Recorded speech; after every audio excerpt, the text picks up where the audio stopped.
Olá, meus amigos, um dia de muita paz para todos nós. Hoje, exatamente 28 de fevereiro de 2025, estamos nós reunidos para estudarmos a obra A Gênese. Estamos no capítulo 3, intitulado O Bem e o Mal. Nós estamos no item 10, lemos o primeiro parágrafo e hoje devemos dar continuidade a partir do segundo parágrafo, certo, Lígia? Certíssimo. Então eu já aproveito e solicito que você faça a nossa prece de gratidão a Deus. Jesus, nosso mestre e amigo, mais uma vez agradecemos por poder estar aqui estudando e aprendendo essa doutrina consoladora. Agradecemos por esses subsídios que podem nos ajudar e devem nos ajudar na nossa reforma íntima. Devem nos fortalecer para podermos combater as nossas más inclinações. Nos ilumina, Senhor. Abre nosso entendimento para que possamos absorver o que estamos aqui lendo e estudando, para que isso ilumine o nosso caminho, que possamos tomar a estrada reta, Senhor, na nossa evolução, para podermos refleti-lo, Senhor, como o Senhor reflete Deus, nosso Pai de amor e bondade. Se conosco hoje e sempre, que assim seja. No estudo anterior, ainda nós discutimos a origem do bem e do mal. Então, nós estudamos assim, o momento em que surge o mal, e que a raiz das paixões e dos vícios está no instinto de conservação que ficou adoecido, desequilibrado, porque nós usamos mal o livre-arbítrio. O instinto vai se enfraquecer na medida que a inteligência se desenvolve, mas o instinto existe sempre, embora o homem o despreze. E vamos continuar agora aqui no segundo parágrafo do item 10. O destino do espírito é a vida espiritual. Porém, nas primeiras fases de sua existência corpórea, só lhe cumpre satisfazer as exigências materiais e, para tal fim, o exercício das paixões constitui uma necessidade para a conservação da espécie e dos indivíduos, materialmente falando. E a gente estudou o que era a paixão, né? Lembra que a gente pegou no Livro dos Espíritos? A partir de que momento a paixão ela se torna ruim? O que a gente aprendeu lá no Livro dos Espíritos? A partir do momento que nós perdemos o controle sobre ela. E quando a gente vai também estudar no Livro dos Espíritos, ele diz o que caracteriza a evolução do espírito, as paixões, na condição de humano, na condição de desenvolvimento, lá dos primórdios, lá do início, lá do homem de Neandertal, né? Então, o que caracteriza ali é quando ele começa a desenvolver as paixões. Então, nós sabemos que existe uma paixão boa e existe uma paixão má. Qual é a paixão má? É aquela que eu perco o controle, que a paixão passa a me controlar e não mais eu controlá-la. Então, aí já passa a ser uma paixão má. Agora, o mais interessante é que ele diz, o destino do espírito é a vida espiritual. Então, o nosso destino na condição de espírito não é para vivermos na Terra. A Terra é uma escola para aprimorar o espírito. Mas tia, a gente não poderia fazer isso tudo no mundo espiritual? Sim, mas uma das características do espírito superior é ter todo o domínio sobre a matéria. Como é que eu posso dominar a matéria se eu não estive em contato com ela? Porque o princípio espiritual, ele depende da matéria. O princípio espiritual, ele foi sendo elaborado na matéria, desde o átomo. Então é necessário isso, é necessário esse contato. E a matéria, ela não é ruim. A paixão má é ruim. E aí começou o trem sair do trilho. Então, mas o destino do espírito é a vida espiritual. Então, nós estamos aqui aprimorando, mas a eternidade é no mundo espiritual. Então, quando a gente fala eternidade, a gente está falando daquele nível que nós chegamos, que não precisamos mais reencarnar no corpo material, nós não precisamos mais entrar na matéria. Mas isso não quer dizer que a gente não terá contato. Vamos pegar o nosso Senhor Jesus Cristo. Ele precisa da matéria em absoluto, já é um Cristo. Mas ele precisou entrar na matéria para nos ensinar? Precisou. Só que ele está no nível que a matéria não exerce sobre ele absolutamente nenhuma interferência, nenhuma influência. É isso que a gente tem que entender. Então ele diz, porém, nas primeiras fases da sua existência corpórea, só lhe cumpre satisfazer as exigências de ordem do quê? Material. Comer, dormir, se alimentar, né? Procriar. Tudo isso é as coisas de ordem material. As exigências materiais. Para tal fim, o exercício das paixões constitui uma necessidade para a conservação da espécie e dos indivíduos, né? A paixão, querer fazer, gostar de fazer, querer melhorar, admirar, tudo isso a gente tem que perceber que o que nos move é a paixão. Vamos pegar o nosso querido apóstolo Paulo. Ele era apaixonado? Era. Apaixonado pela lei.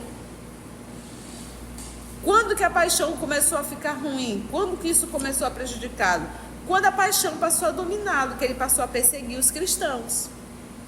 Mas desse mesma forma apaixonado, quando ele se tornou cristão, ele foi um excelente cristão. Mas por quê? O que movia ele era a paixão. Vamos pegar nós espírita. Se nós fôssemos indiferentes à doutrina espírita, será que nós estaremos aqui sexta-feira para gravar 4 obras? O que nos move é a paixão por essa doutrina, o amor, o respeito que temos ao nosso Cristo Jesus. E tudo que se faz com paixão tem vida. O que a gente não faz com paixão é preto e branco, é insosso. E o que torna algo belo é justamente a paixão, né? Você percebe quando alguém faz algo por paixão. É diferente, o volume é diferente, a intenção é diferente, a emoção é diferente. Então a paixão é ruim? Em hipótese alguma. Por isso que ele diz, o exercício das paixões constitui uma necessidade para a conservação da espécie e dos indivíduos. E essa conservação da espécie e dos indivíduos, até mesmo pegar o movimento da paixão, em que você sente muita alegria e muita vontade de estar com alguém. E ele diz, espécie dos indivíduos, tudo isso materialmente falando. Vamos ver mais um pouquinho? Mas uma vez saído desse período, outras necessidades se lhe apresentam, a princípio semi-morais e semi-materiais, depois exclusivamente morais. É então que o espírito exerce domínio sobre a matéria, sacode-lhe o jugo, avança pela senda providencial e se aproxima do seu destino final. Olha que didático essa fala. Ele diz, uma vez saído desse período, qual período? As primeiras fases que está exigindo. As primeiras fases das paixões. Material. Exatamente. Quando ele sai, agora você. Mas nós estamos no ano 2025. Todos nós já saímos dessa fase? Não. Grande parte ainda está apenas no exercício das paixões, que constitui uma necessidade para a conservação da espécie e dos indivíduos e para satisfazer apenas suas exigências materiais, comer, beber, dormir e procriar. É a vida animal. Então, olha só, ele diz, mas, uma vez saído desse período, outras necessidades se lhe apresentam. Outras necessidades. Quando ele sai desse período primeiro, de satisfazer as exigências materiais, outras necessidades se lhe apresentam. A princípio, semi-morais e semi-materiais, né?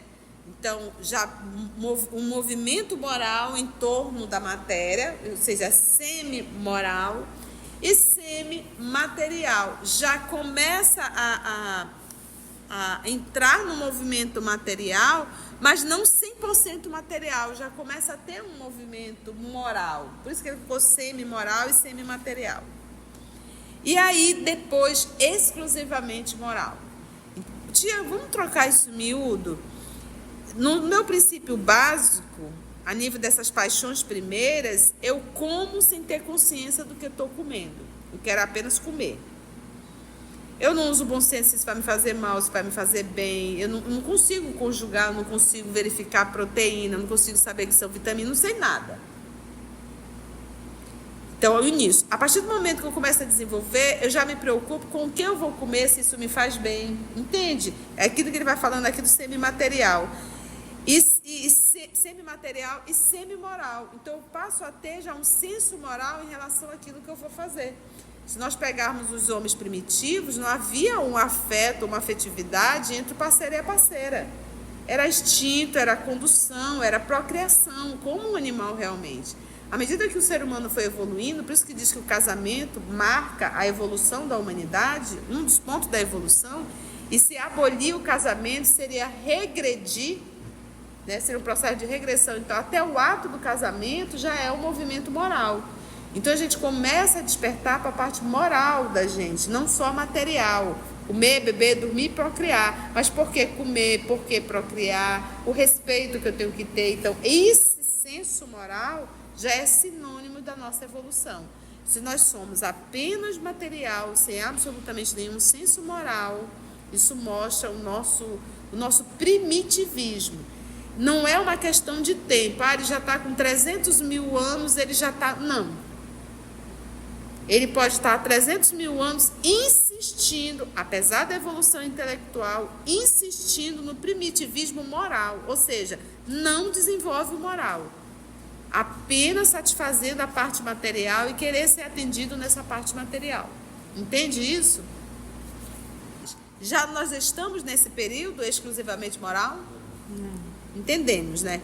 É então que o espírito exerce domínio sobre a matéria. Quando nós estivermos nesse movimento de exclusivamente moral, a matéria não vai exercer nenhuma influência sobre nós. Nós temos um senso moral tão grande que a gente vai saber, a gente vai respeitar a nossa vida sexual, nós vamos respeitar o nosso organismo, nós vamos respeitar o ser humano. Quantas vezes a gente, para ser atendido no nosso capricho pessoal, a gente vai atropelando as pessoas? A gente abre mão de toda a parte ética, né? É impossível eu ter ética e não ser um ser moral. Todo ser que tem ética é um ser moral.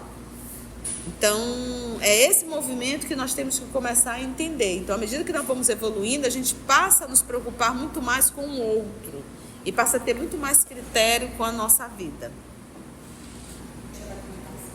Então, nós estamos num grande percurso, que nós começamos no átomo até chegar ao arcanjo. Vamos lá, mais um pouquinho. Se, ao contrário, ele se deixa dominar pela matéria, atrasa-se e se identifica com o bruto. Nessa situação, o que era outrora um bem, porque era uma necessidade da sua natureza, transforma-se num mal. Não só porque já não constitui uma necessidade, mas porque se torna prejudicial à espiritualização do ser. Então vamos lá. Quando o homem, lá no princípio, o homem de Neandertal, que ele não tinha desenvolvido o senso moral dele, como é que ele fazia para procriar? Ele chegava assim: olá, tudo bem? Vamos sair para tomar um café? Né? Não era assim. Era uma brutalidade. Mas aquilo cabia porque ambos eram muito primitivos. Ambos eram muito primitivos. Isso já não cabe hoje. Então, se hoje eu tenho uma atitude... Outra coisa... as mulheres e os homens não tinham meios contraceptivos. As mulheres e os homens não tinham consciência do perigo de uma vida sexual sem os devidos cuidados. Então aquilo cabia para aquele tempo porque não havia informação e muito menos senso moral. Agora, se eu estou no ano de 2025 me portando como um ser primitivo, a minha responsabilidade agora é outra. Porque hoje nós temos informações que lá nos nossos primórdios nós não tínhamos. Então, o que ele está querendo dizer aqui? Se, ao contrário, ele se deixa dominar pela matéria, e quando ele fala matéria, comer, beber, dormir e procriar. Vive em função e em torno disso. ele atrasa-se e se identifica com o quê? Com o bruto lá do início, o ser animal, sem o senso moral. Nessa situação, o que era outrora um bem, porque aquela união daquele macho, daquela fêmea lá atrás, era para procriar, tinha um propósito. Ele corria, matava um animal e tinha que se alimentar daquela carne crua, né? E era uma briga muitas vezes pelo alimento, aquilo cabia. Mas quantas vezes hoje nós não estamos nessa mesma situação? Brigando por um macho ou por uma fêmea, brigando pelo alimento, brigando pela oca. É primitivo. Você vê duas pessoas discutindo, é primitivo. Atrasa-se, se identifica com o bruto. Está muito mais se identificando. Assim somos nós ainda. Quando a gente fala de espiritualidade, a gente fica com cara de besta, sem saber nem o que é.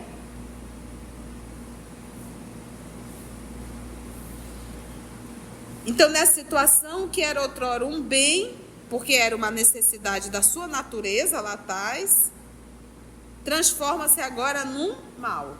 Porque hoje eu tenho informações que outrora eu não tinha.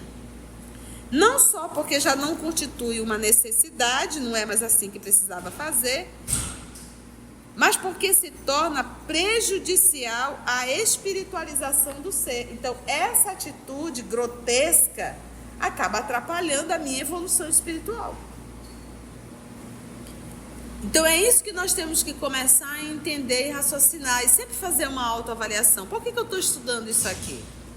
Por que nós estamos estudando aqui? O que eu tiro de lição daqui?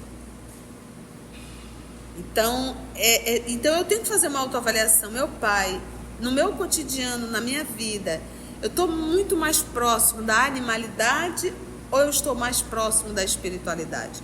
Hoje, ao decorrer do dia, o que eu fiz que me mostra o quanto eu estou próximo da espiritualidade? As minhas atitudes, porque eu posso passar o dia inteiro em torno só da matéria, comer, beber, dormir e procriar. O homem saía para a caça para trazer alimento, a gente sai para o trabalho com o único intuito de trazer alimento, vestidos, roupas, e vive só nisso. E sempre no movimento egocêntrico, né? O homem primitivo, ele era o centro de tudo, então ele buscava para ele precisava se defender. Ele precisava atacar, inclusive, para se defender. Então, isso é primitivo. E quantos de nós ainda estamos nesse mesmo movimento, sem nos atentarmos para a sociedade, para as pessoas que estão em torno de nós? Então, se eu trabalho apenas para atender as minhas necessidades e dos meus que estão ali dentro da minha oca, isso mostra ainda a minha primitividade.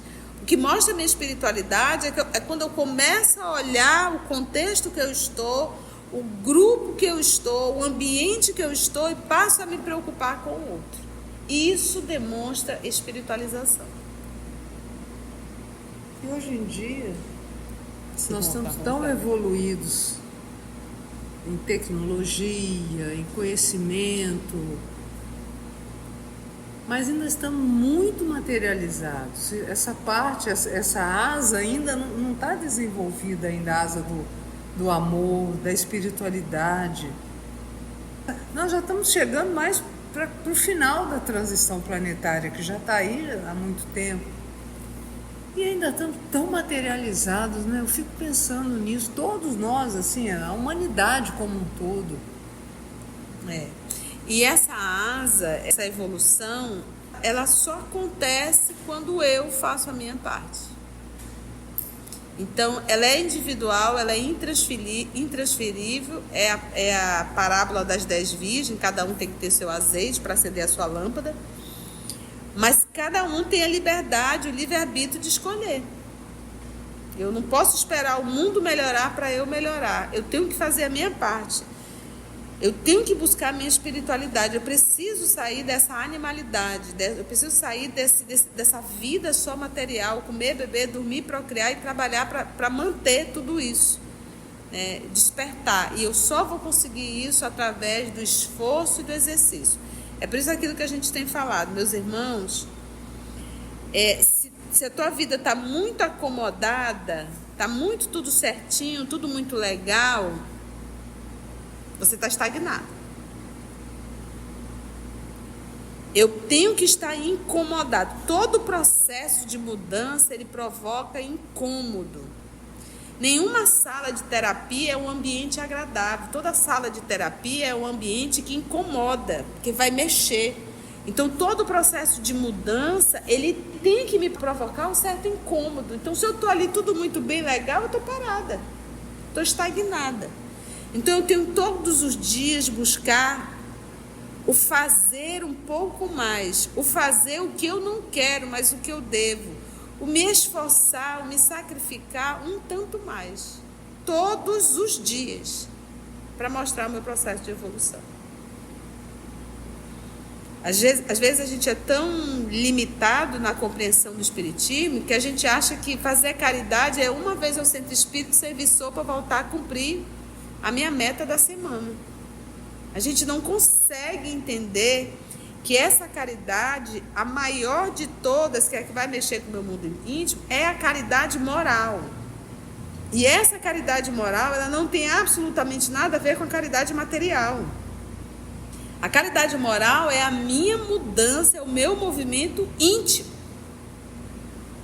É eu receber as pessoas mais difíceis e olhar para eles como cliente, que vão exigir de mim e, de certa forma, são eles que vão me impulsionar a minha evolução. O cliente não é aquele que traz o dinheiro para você, não é aquele que mantém a tua empresa de pé.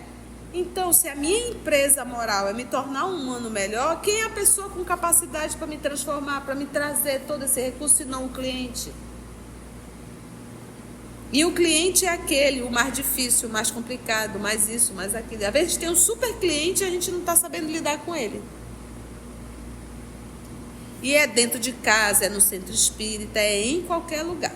Eu sempre digo, olha, se você está conseguindo brigar dentro do centro espírita,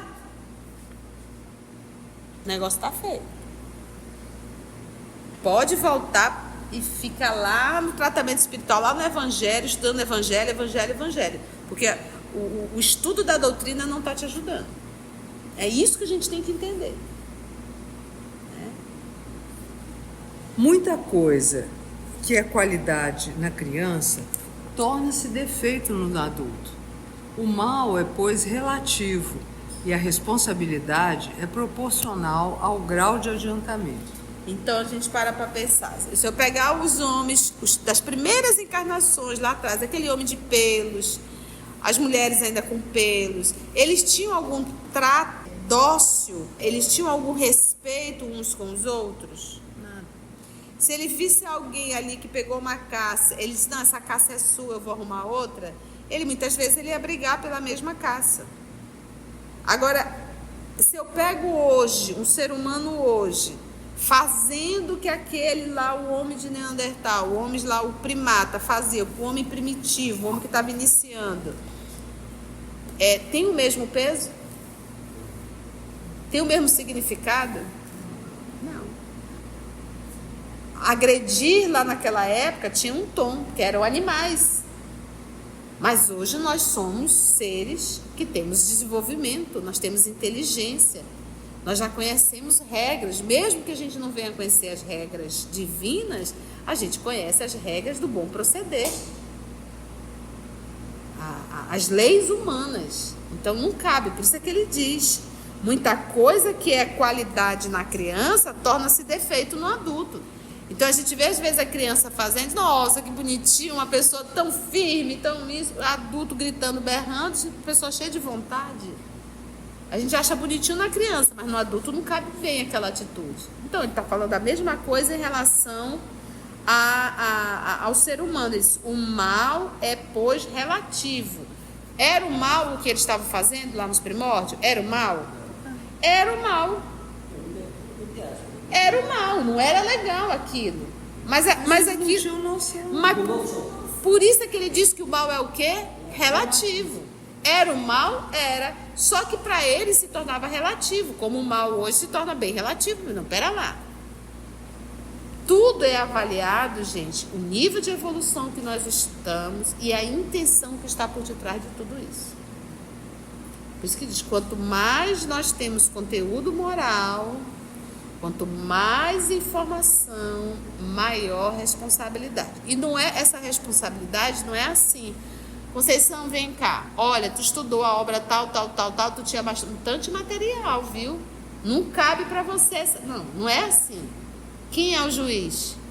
A consciência. A consciência. Tem como ludibriar a consciência? Não. Então, a culpa que vai despertar em mim é muito maior. Por quê? Porque eu sei. O mal é, pois, relativo e a responsabilidade é proporcional ao grau de adiantamento. Quanto mais adiantado, né, maior responsabilidade. Vamos para o último parágrafo. Todas as paixões têm, portanto, a sua utilidade providencial, pois, se assim não fosse, Deus teria feito coisas inúteis e até nocivas. É o abuso que constitui o mal, e o homem abusa em virtude do seu livre-arbítrio. Mais tarde, esclarecido pelo seu próprio interesse, livremente escolhe entre o bem e o mal. Então aqui ele fecha esse tema, né? E ele novamente retoma o item paixão, né? Porque lembra que nós estamos lendo um item chamado a origem, né? Origem do bem e do mal. E ele finaliza: todas as paixões têm, portanto, a sua utilidade providencial. É a providência divina, a paixão. Volto a repetir. A paixão está lá no livro dos Espíritos. Vai lá no livro dos Espíritos, vai estudar. Tia, qual é o número? Vai procurar. Vamos começar a manusear o livro dos Espíritos. Vai lá no índice que você vai ver. Assim, que a paixão, ela se torna algo negativo, né? Uma paixão má, a partir do momento em que nós perdemos o controle sobre ela.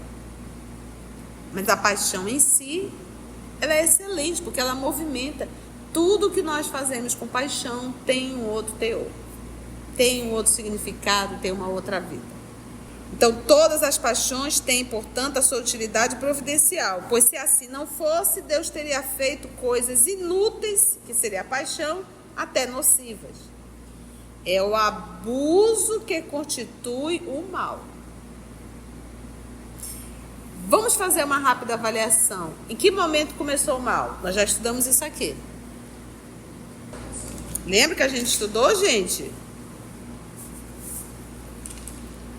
Ora, estudando-se todas as paixões e mesmo todos os vícios, vê-se que as raízes de ambos, paixões e vícios, se acham no instinto de conservação.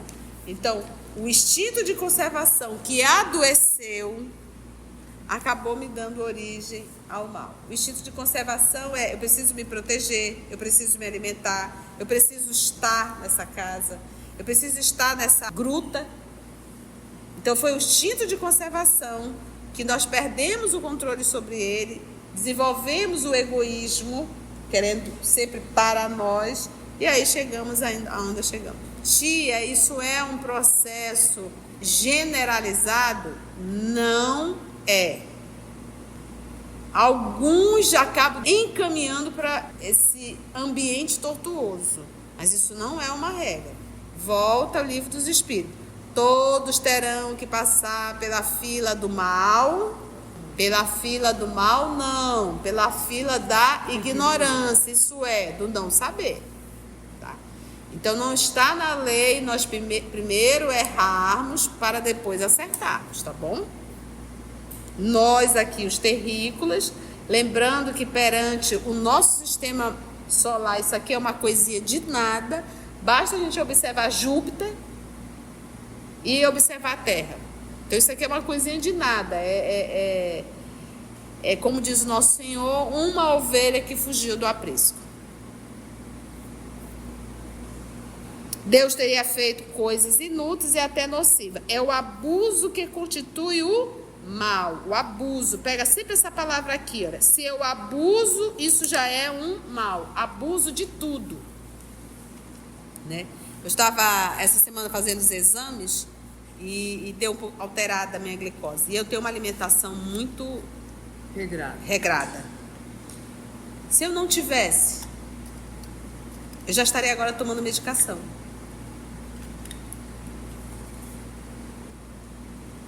Meu pâncreas está trabalhando há 53 anos. Então isso a gente tem que entender. E se não fizesse? Já estava tomando medicação. Então, ou seja, o que é o mal? É o abuso. Aí você vai me dizer, mas uma tacinha de vinho não faz mal. Faz. Hoje a ciência já comprova que faz mal. Álcool faz mal. Eu disse, não, mas é só eu não abusar, porque o espírito agora vai justificar. Álcool faz mal. Acabou. Você pode até tomar, mas você sabe que faz mal. Então, tudo na vida é o equilíbrio. Mas algumas coisas não precisa nem te perguntar. Faz mal. Pronto, acabou. É igual você dizer sexo sem preservativo. Não, é só não abusar, mas pode fazer. Isso vai dar certo? Então, é bom usar o bom senso. Tem coisas que não dá. Vou comer aqui uma calabresa, fritar farofa. Não, é só não comer todo dia, mas vai fazer mal. Porque é uma vez, mas há quantos anos? Sabe? Então a gente hoje nós temos, gente, tantos recursos. Hoje a ciência, ela traz tantas informações pra gente. Antigamente você tinha que ir para uma biblioteca, você tinha que fazer pesquisa. As informações estavam muito limitadas dentro da ciência, dentro da academia. Hoje, gente, tem muitos profissionais e profissionais muito bons realmente, fazendo vídeo, levando explicação pra gente. A gente só não faz se não quer. Tem nutricionistas, tem nutrólogos, tem um médico, acompanho ele, do Rio Grande do Sul, Dr. Fernando Lemos, proctologista. Ele dá lições, ele explica, e ele é muito sério, tá aí na internet, dando curso de graça. Você vê que a pessoa quer esclarecer. Ele diz muito pra gente fazer exames específicos para ver como é que tá, porque o câncer de intestino, se descoberto a tempo, consegue fazer uma cirurgia, né? Ou até mesmo evitar um câncer se a gente faz os exames. Qual é o nome do exame? Colonoscopia. A colonoscopia, que me fugiu da mente agora. Então, ou seja, hoje a gente tem muita informação, tem muitos recursos, poderiam evitar muitas coisas difíceis, muitas dores pra gente, muito sofrimento.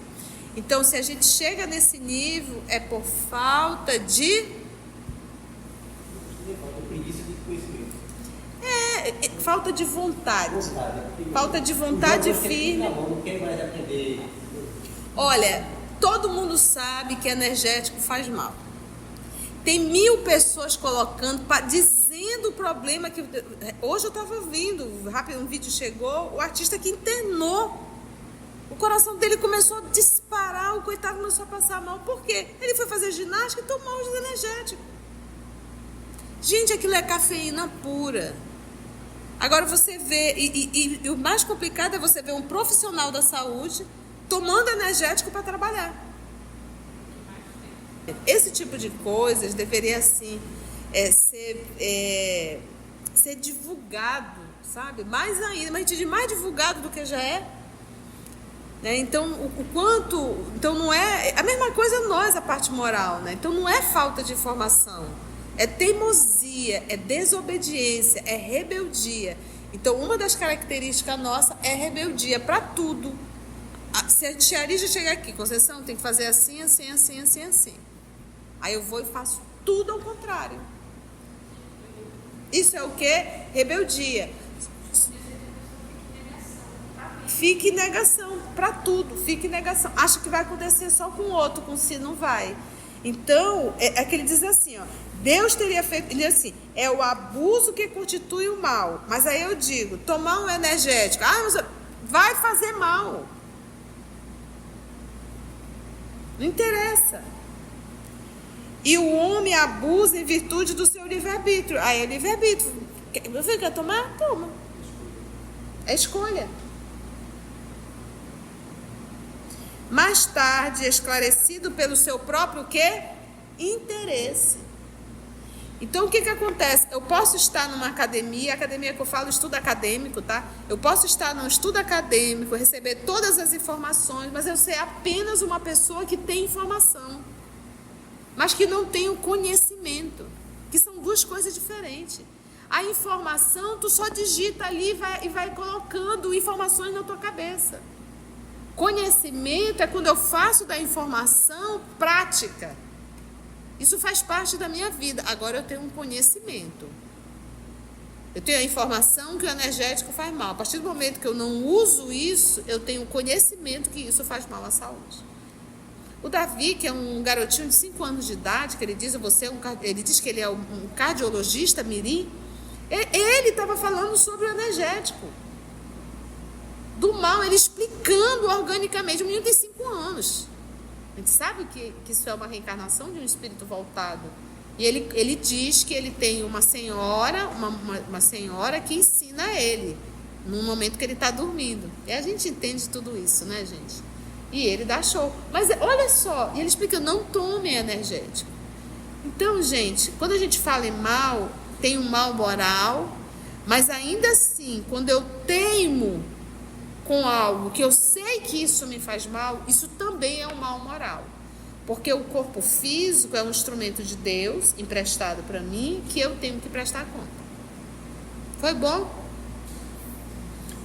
E sabe, às vezes eu penso também nos professores, nos docentes, sabe? Como é que estão passando essas informações, sabe? Às vezes, de uma forma tão mecânica, tão técnica, que parece assim que é algo que está fora. Não percebe que aquilo também é uma informação para a própria pessoa. Se você chegou até aqui o final, deixa seu comentário. É muito importante a gente poder ler o teu comentário. Não esqueça de curtir para que possa divulgar a página. Dá o seu like, né? E, se possível, faça a sua inscrição no nosso canal e toca o sininho. Porque quando você toca o sininho, o YouTube avisa para você quando o EOS publicar um novo estudo. Então, receba um grande abraço da família EOS Manaus. Antes de orarmos em agradecimento, vamos ouvir algumas considerações da tia que destacamos neste estudo para a reflexão dos ensinamentos. Vamos aos destaques da tia? A partir de que momento a paixão ela se torna ruim? O que a gente aprendeu lá no Livro dos Espíritos? A partir do momento que nós perdemos o controle sobre ela. E quando a gente vai também estudar no Livro dos Espíritos, ele diz o que caracteriza a evolução do espírito, as paixões, na condição de humano, na condição de desenvolvimento, lá dos primórdios, lá do início, lá do homem de Neandertal, né? Então, o que caracteriza ali é quando ele começa a desenvolver as paixões. Então, nós sabemos que existe uma paixão boa e existe uma paixão má. Qual é a paixão má? É aquela que eu perco o controle, que a paixão passa a me controlar e não mais eu controlá-la. Então, aí já passa a ser uma paixão má. O nosso destino na condição de espírito não é para vivermos na Terra. A Terra é uma escola para aprimorar eu espírito. Mas tia, a gente não poderia fazer isso tudo no mundo espiritual? Sim, mas uma das características do espírito superior é ter todo o domínio sobre a matéria. Como é que eu posso dominar a matéria se eu não estive em contato com ela? Porque o princípio espiritual, ele depende da matéria. O princípio espiritual, ele foi sendo elaborado na matéria, desde o átomo. Então é necessário isso, é necessário esse contato. E a matéria, ela não é ruim. A paixão má é ruim. Então, mas o destino do espírito é a vida espiritual. Então nós estamos aqui aprimorando Mas a eternidade é no mundo espiritual. Então, quando a gente fala eternidade, a gente está falando daquele nível que nós chegamos, que não precisamos mais reencarnar no corpo material, nós não precisamos mais entrar na matéria. O senso moral já é sinônimo da nossa evolução. Se nós somos apenas material, sem absolutamente nenhum senso moral, isso mostra o nosso primitivismo. Não é uma questão de tempo. Ele já está com 300 mil anos, ele já está... Não. Ele pode estar há 300 mil anos insistindo, apesar da evolução intelectual, insistindo no primitivismo moral. Ou seja, não desenvolve o moral. Apenas satisfazendo a parte material e querer ser atendido nessa parte material. Entende isso? Quando nós estivermos nesse movimento de exclusivamente moral, a matéria não vai exercer nenhuma influência sobre nós.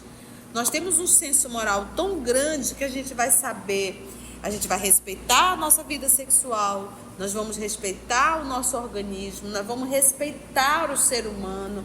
Quantas vezes a gente, para ser atendido no nosso capricho pessoal, a gente vai atropelando as pessoas? A gente abre mão de toda a parte ética, né? É impossível eu ter ética e não ser um ser moral. Todo ser que tem ética é um ser moral. Então, à medida que nós vamos evoluindo, a gente passa a nos preocupar muito mais com o outro e passa a ter muito mais critério com a nossa vida. Então, nós estamos num grande percurso, que nós começamos no átomo até chegar ao arcanjo. Então eu tenho que fazer uma autoavaliação. Meu pai, no meu cotidiano, na minha vida, eu estou muito mais próximo da animalidade ou eu estou mais próximo da espiritualidade? Hoje, ao decorrer do dia, o que eu fiz que me mostra o quanto eu estou próximo da espiritualidade? As minhas atitudes, porque eu posso passar o dia inteiro em torno só da matéria, comer, beber, dormir e procriar. O homem saía para a caça para trazer alimento, a gente sai para o trabalho com o único intuito de trazer alimento, vestidos, roupas, e vive só nisso. E sempre no movimento egocêntrico, né? O homem primitivo, ele era o centro de tudo, então ele buscava para ele precisava se defender, ele precisava atacar, inclusive, para se defender. Então isso é primitivo, e quantos de nós ainda estamos nesse mesmo movimento, sem nos atentarmos para a sociedade, para as pessoas que estão em torno de nós? Então, se eu trabalho apenas para atender as minhas necessidades e dos meus que estão ali dentro da minha oca, isso mostra ainda a minha primitividade. O que mostra a minha espiritualidade é quando eu começo a olhar o contexto que eu estou, o grupo que eu estou, o ambiente que eu estou e passo a me preocupar com o outro. Isso demonstra espiritualização. E essa asa, essa evolução, ela só acontece quando eu faço a minha parte. Então, ela é individual, ela é intransferível, é a parábola das 10 virgens, cada um tem que ter seu azeite para acender a sua lâmpada, mas cada um tem a liberdade, o livre-arbítrio de escolher. Eu não posso esperar o mundo melhorar para eu melhorar, eu tenho que fazer a minha parte. Eu tenho que buscar a minha espiritualidade, eu preciso sair dessa animalidade, eu preciso sair dessa vida só material, comer, beber, dormir, procriar e trabalhar para manter tudo isso, despertar. E eu só vou conseguir isso através do esforço e do exercício. É por isso aquilo que a gente tem falado, meus irmãos, se a tua vida está muito acomodada, está muito tudo certinho, tudo muito legal, você está estagnado. Eu tenho que estar incomodado. Todo processo de mudança, ele provoca incômodo. Então, todo processo de mudança, ele tem que me provocar um certo incômodo. Então, se eu estou ali tudo muito bem, legal, eu estou parada. Estou estagnada. Então, eu tenho todos os dias buscar o fazer um pouco mais. O fazer o que eu não quero, mas o que eu devo. O me esforçar, o me sacrificar um tanto mais. Todos os dias, para mostrar o meu processo de evolução. Às vezes a gente é tão limitado na compreensão do espiritismo que a gente acha que fazer caridade é uma vez ao centro espírita, servir sopa, voltar a cumprir a minha meta da semana. A gente não consegue entender que essa caridade, a maior de todas, que é a que vai mexer com o meu mundo íntimo, é a caridade moral. E essa caridade moral, ela não tem absolutamente nada a ver com a caridade material. A caridade moral é a minha mudança, é o meu movimento íntimo. É eu receber as pessoas mais difíceis e olhar para eles como cliente, que vão exigir de mim. E, de certa forma, são eles que vão me impulsionar a minha evolução. O cliente não é aquele que traz o dinheiro para você, não é aquele que mantém a tua empresa de pé. Então, se a minha empresa moral é me tornar um humano melhor, quem é a pessoa com capacidade para me transformar, para me trazer todo esse recurso, se não o cliente? E o cliente é aquele, o mais difícil, o mais complicado, mais isso, mais aquilo. Às vezes tem um super cliente e a gente não está sabendo lidar com ele. E é dentro de casa, é no centro espírita, é em qualquer lugar. Tudo é avaliado, gente, o nível de evolução que nós estamos e a intenção que está por detrás de tudo isso.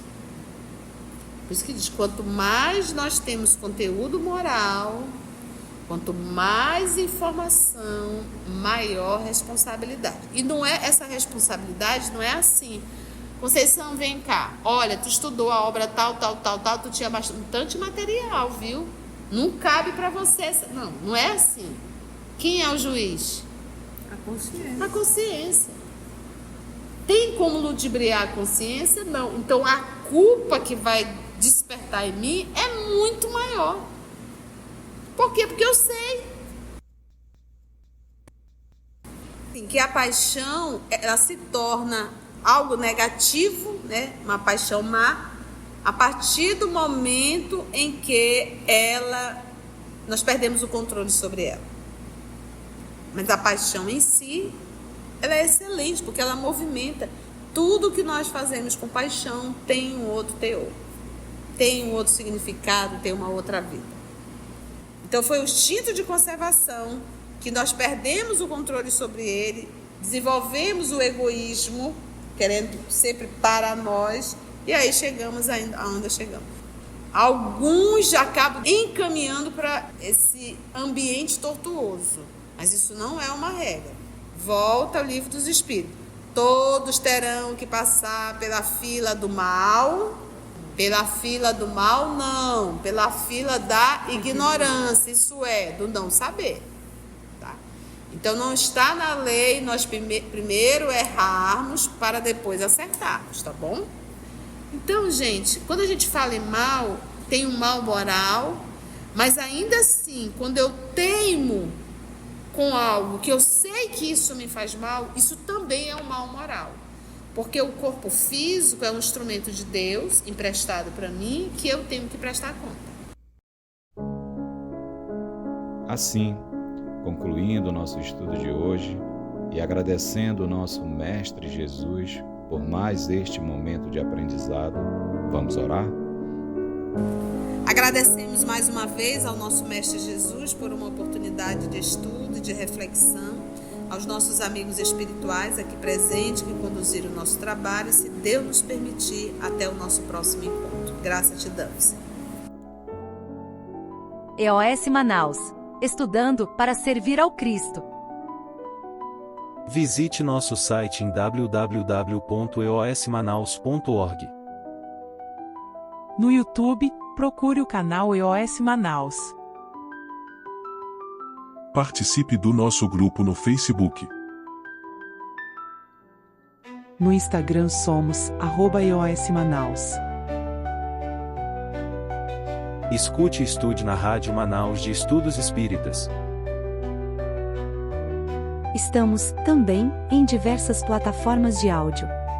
Procure EOS Manaus, no seu aplicativo preferido. EOS Manaus. Estudando para servir ao Cristo.